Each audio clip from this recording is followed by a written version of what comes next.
Attention అనేది మొత్తం background అనేది మొత్తం వెళ్ళిపోయింది. ఇక్కడ ఏదో స్కూల్కి వస్తున్నారు, సార్ చెప్పింది ఉంటున్నారు, కానీ ఇంటికి పోయిన దాన్ని బుక్ ముట్టడు లేదు, ఏం చేసుకుంటుంది.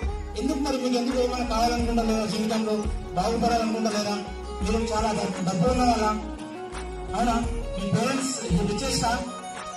మీ దగ్గర కార్లు ఉన్నాయా? బంగ్లా ఉందా? పెద్దది ఉన్నాయా? అన్ని ఉన్నాయా? కార్లు ఉన్నాయా? మీ నాన్నగారు మీరు జాబర్సా? కాదు కదా.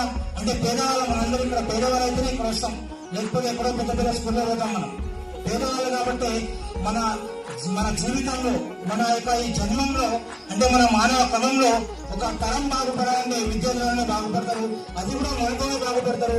మీ నాన్నని, మీ తల్లిదండ్రులు మీకు స్కూల్కి పంపిస్తున్నారంటే మేము పడ్డ కష్టాలు మా కొడుకులు పడద్దు, మా పిల్లలు పడద్దనే ఒక ఏంతో పంపిస్తారు.